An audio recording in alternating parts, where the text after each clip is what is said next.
Assalamualaikum Sadayana, selamat datang kembali di channel Cerita Andina. Di video kali ini aku akan share informasi dan pengetahuan tentang pramugari nih. Buat yang penasaran seperti apa informasinya, tonton terus video ini sampai habis ya. Jangan lupa ya, klik tombol subscribe dan juga lonceng supaya kalian update terus video aku selanjutnya. Jadi ceritanya aku punya teman sekelas nih waktu SMA. Dia sekarang jadi salah satu pramugari di maskapai terbesar di Indonesia. Namanya Imas. Nah, waktu SMA dulu tuh dia memang bahasa Inggrisnya jago banget.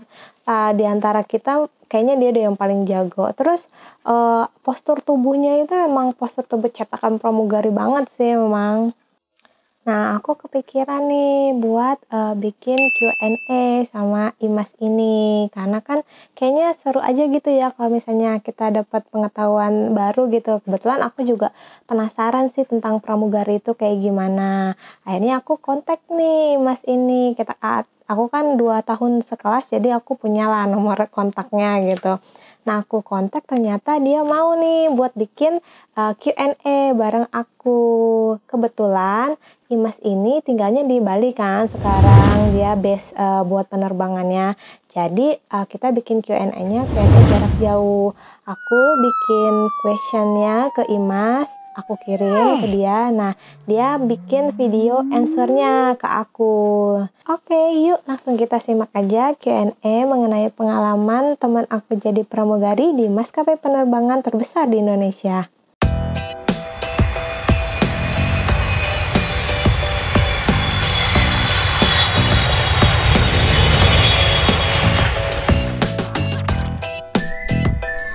This is the last call for passengers travelling to Rome on Alitalia flight 571, due to leave at 12:40. Hai guys, perkenalkan saya Imas Nihonosari, biasa dipanggil Imas.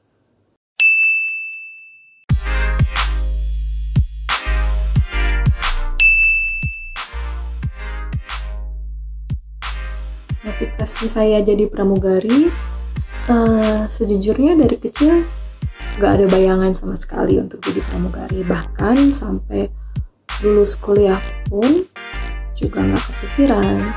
Sempat juga kerja kantoran beberapa tahun, kemudian lihat updatean teman-teman kuliah dulu, ternyata banyak yang jadi pramugari. Akhirnya pengen, kemudian apply deh.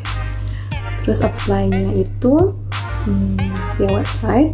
Saya langsung kunjungi website maskapai yang saya mau lamar, kemudian mempersiapkan persyaratannya semuanya.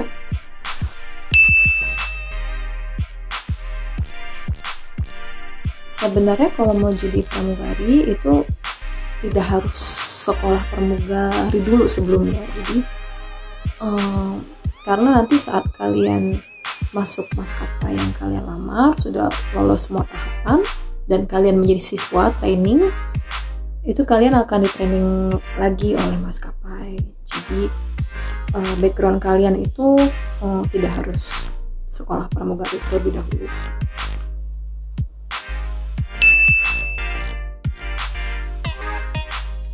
Untuk persyaratan fisik dan akademis, waktu itu pada maskapai yang saya lamar itu tinggi minimalnya 158 cm, maksimalnya 172 cm dengan berat badan proporsional, dan pendidikan akademisnya minimal SMA atau sederajat.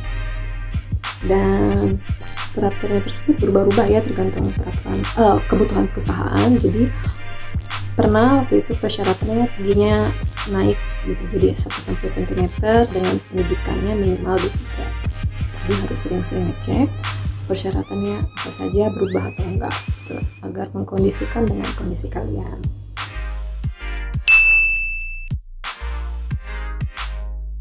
Tahapan tesnya apa aja sih? Yang pertama waktu itu tinggi dan berat badan pasti. Setelah itu dicek kondisi kuku fisik ya, kuku tangan, kuku kaki, kulit tangan, kulit kaki, kemudian cara berjalan dilihat. Setelah itu ada tes psikotes dan tes bahasa Inggris, kemudian dilanjutkan dengan background check, tes latar belakang kalian, siapa orang tua kalian, kakek kalian, seperti itu. Kemudian ada beberapa kali wawancara, dan kemudian medical check up.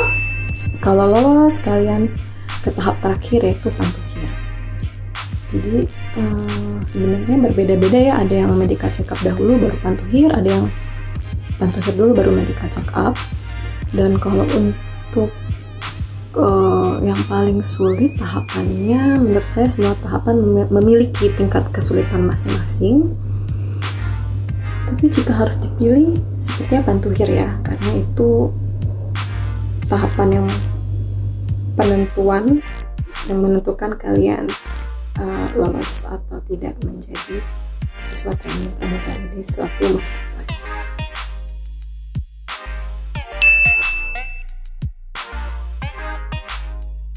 Yang pertama, harus sehat fisik dan mental. Jadi nomor satu harus sehat.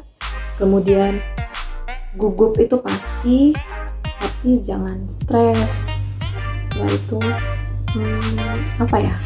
be yourself, jadilah diri kalian sendiri. Kemudian makeupnya natural, semuanya natural aja, jangan terlalu dibuat-buat, jadi biar nyaman aja, bikin senyaman mungkin.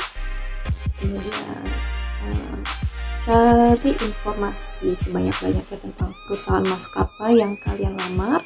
Jangan sampai kalian tidak tahu info apapun tentang perusahaan yang kalian lamar. Dan terakhir, jangan lupa berdoa.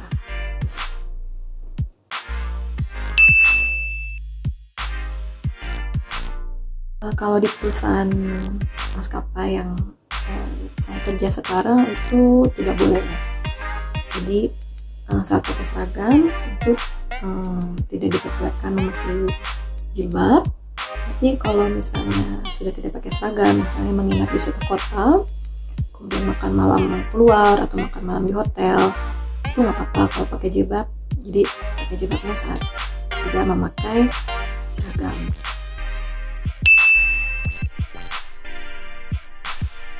Keuntungan-keuntungannya selain gaji pokok, biasanya pramugari itu mendapatkan allowance dari uang terbang atau flight allowance, kemudian uang makan, setelah itu uang menginap. Jadi jika kalian keluar kota atau keluar negeri, kemudian kalian menghabiskan 1 atau 2 malam di luar kota tersebut, kalian misalnya ada tunjangan, dan juga tunjangan kesehatan, seperti itu, kurang lebih.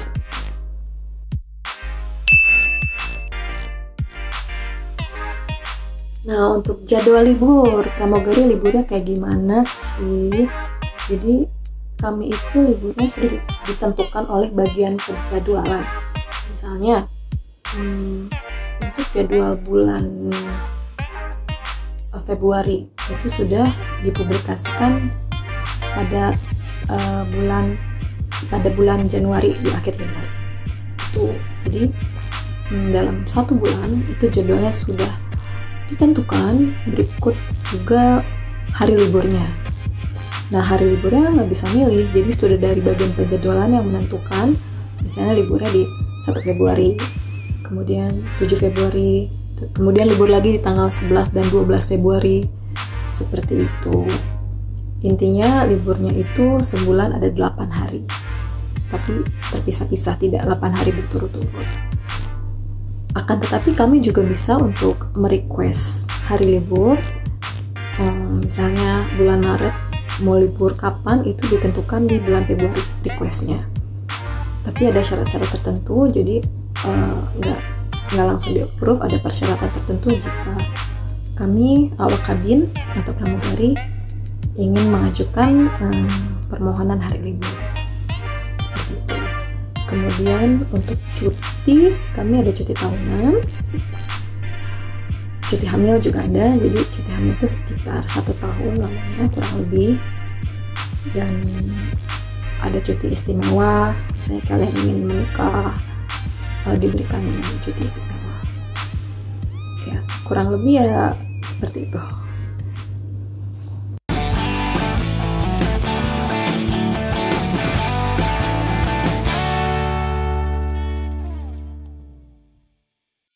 Oke, itu dia Q&A seputar pengalaman teman aku jadi pramugari part pertama. Aku bikin videonya jadi 2 bagian ya, supaya nggak kepanjangan. Jangan lupa tonton part keduanya di next video. Semoga video ini bisa menambah pengetahuan kalian, khususnya buat yang mau jadi pramugari ya. Jika kalian suka, jangan lupa like, komen, dan share video ini. Sampai jumpa di video cerita Andina selanjutnya. Wassalamualaikum sadayana.